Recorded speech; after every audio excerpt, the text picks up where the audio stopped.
السلام عليكم، انا مستر عريش محمود عمر، وكالعاده الفيديو ده طالع من دبي. بس دلوقتي انا بصور لكم من السكن المجاني. تعالوا افرجكم على الاوضه واحكي لكم على المزايا اللي بيقدمها للشغل. يلا بينا. دي الاوضه. هحكي لكم سريعا. المفروض بيكون في كام شخص؟ هو المفروض ان هي بتكون زي كده، شخص هنا وشخص هنا. السرير ده بتاعي، والدولاب المفروض بيكون اكبر من كده شويه. انا الدولاب بتاعي اللي هو على الشمال دوت، بس انا عشان لسه جاي جديد بظبط نفسي.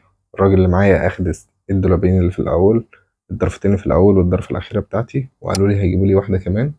هنا في مفروض تسريحه ومرايه، المفروض ده الحمام، بس هم عملوا معايا الجلاشه. هنا هم جايبين شخص كمان. دي ليفينج روم، هي المفروض بتكون ماستر روم في استوديو وانا بكون يعني عندي حمام في الاوضه. والمشكله بقى كمان ان هو الباب جرار. الباب دوت، هحكي لكم انا بغير الموضوع ده ازاي. هنا الحمام اللي هو المفروض بتاعي انا والشخص اللي معايا، بس هو في كمان شخص تالت. وده المفروض المطبخ. هخليكم تاخدوا بصة سريعة على المطبخ. في غسالة مش قد كده، مش عاجبني. انا بحكي لكم احنا هنعمل ايه في الموضوع ده. تعالوا اوريكم البلكونة. مش عايز اعلي صوتي بس عشان خاطر المفروض ده السكن ده شيرنج. هوريكم البلكونة سريعا واحكي لكم السكن بعيد او مش بعيد.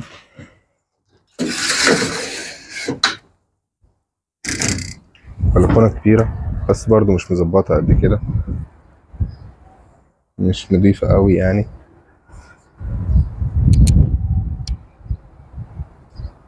يلا نرجع تاني. هحكي لكم انا ايه المزايا اللي بيقدمها للشغل، ومفروض الأوضة أصلا تكون عاملة ازاي، وهم ادوني ايه. يلا بينا. قبل ما احكي لكم عن السكن المجاني، الانترنت المجاني، الجيم المجاني، الترانسبورتيشن، المواصلات المجانية، الوجبات المجانية، فطار وغدا وعشاء، ايه تاني، الطيران المجاني. هعرض لكم فيديو 15 ثانية. كان في حد سألني عن السكن اللي انا كنت ساكن فيه في الاول، الغرفة كانت مساحتها قد ايه وسعرها قد ايه، وهرجع اقول لكم على المزايا اللي قدمها للشغل. يلا بينا. ده البارتيشن. انا مش هعمل زوم اوت علشان خاطر الصورة تبان على طبيعتها، ما يكونش مساحة الأوضة أكبر من المتوقع يعني.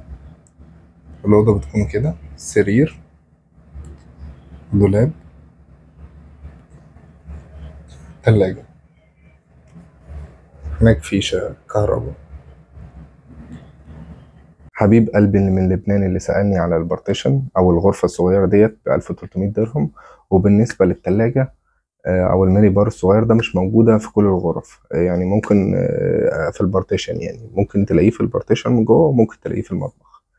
نرجع لموضوعنا بقى. بالنسبة لموضوع السكن المجاني، فطار غدا عشاء، ولو شغال بالليل برضو مجاني، وجبة في الليل، طيران كل سنة مجانا.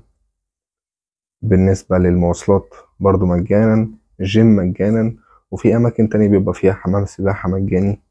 زي اللي أنا قلتها دي كلها بتيجي من العمل في الفنادق. أنا بشتغل في قسم الاستقبال.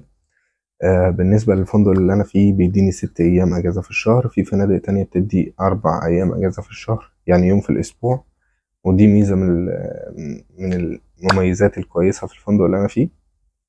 6 أيام أجازة في الشهر، 3 وجبات مجانا، غرفة مجانية. هحكي لكم عن الغرفة والمشاكل اللي قابلتني في موضوع السكن، عشان أنا هغير المفروض السكن دوت.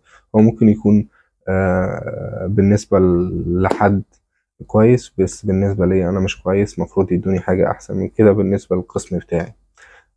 الطيران مجانا، 24 يوم في السنة مجانا. يعني بالنسبة لي أنا هنزل آخر السنة دي مصر مثلا، أنا ليا 6 أيام في الشهر بلس ال24 يوم بتوع السنة، يعني أنا ليا شهر أجازة. غير البابليك هوليديز اللي هي زي عندنا في مصر، مثلا عيد العمال، عيد الأم، عيد الحب، عيد الشرطة، عيد الضباط، عيد أمناء الشرطة. الكلام ده كله برضو بيتجمع، يا باخده فلوس يا باخده أجازات. بالنسبة للوظيفة ديت أنا قدمت عليها أونلاين. هنا 99% من الفنادق لازم تقدم أونلاين، ما ينفعش تروح تودي السي في بإيدك هياخده منك وممكن بقى يرميه في الزبالة. هنا عايزين منك ايه؟ عايزين منك تشتغل وبس، يعني مش عايزين منك حاجة تاني، تعمل شغلك. انا الباص بياخدني من الشغل، من السكن سوري، يوديني على الشغل. بدخل احط البصمة سواء الايد او بصمة الوش، يدوني اليونيفورم بتاعي، بلبس البدلة الجميلة، بدخل على الشغل. افطر الاول، ادخل على الشغل، اطلع بريك الغدا، اتغدى، اطلع اكمل شغلي، وبعد كده ياخدوني يرجعوني، ويدوني يوم الاجازة بتاعي، وبعد كده اخر الشهر يدوني المرتب، وبيدوني انشورنس اللي هو التأمين الصحي كامل. فانت مش محتاج ان انت تعمل اي حاجة. كل اللي انا عايزه منك ان انت تهرب يا حبيب قلبي، اهرب من مصر وتعالى اشتغل. بتعمل كام في مصر؟ 10,000، بتصرف منهم 5، بتصرف منهم 7، بتصرف منهم 8، ممكن تكون بتصرف منهم 10. تعالى هنا هتعمل بالراحة 40 مثلا، هتصرف 10 يا عم الحاج، هتوفر 30,000. تعالى يا صديقي، نصيحتي ليك بقولك اهرب من مصر. يعني ما تستناش على نفسك، ما تضيعش وقت. يعني انا صراحة اتأخرت جدا عبال ما طلعت من مصر. بالنسبة للسكن، وظيفتي انا بتقدم لي ان انا ابقى في اوضه لوحدي او معايا شخص. هنا انا قدمت لهم شكوى وهم لسه شغالين على الموضوع دوت، ان احنا 3 في الاوضه، هم قالوا لي ان احنا نبقى 2، وعندي حمام في الاوضه. انا ما عنديش حمام في الاوضه، انا عندي حمام بره الاوضه. مش هحكي لكم بقى عن قصتي وقصه حياتي يعني، انتوا عايزين معلومات، فهي دي المعلومة اللي أنا أقدر أقولها لكم.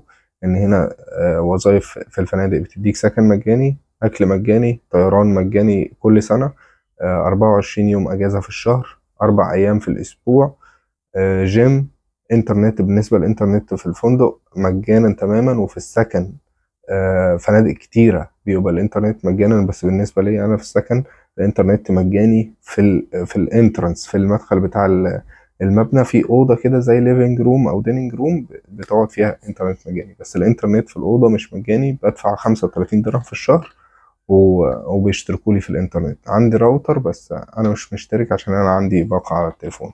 لما أخلص الشهر دوت أنا عاملها ب50 درهم، كان عليها عرض قبل ما يجي. أنا هنا بقى لي 3 أيام بس، فلما أخلصها بعمل بقى إيه معاهم 35 درهم. بالنسبة بقى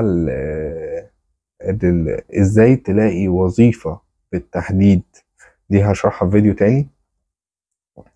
برضو السكن، ازاي تلاقي سكن كويس برضو عبال ما بتدور على شغل يعني.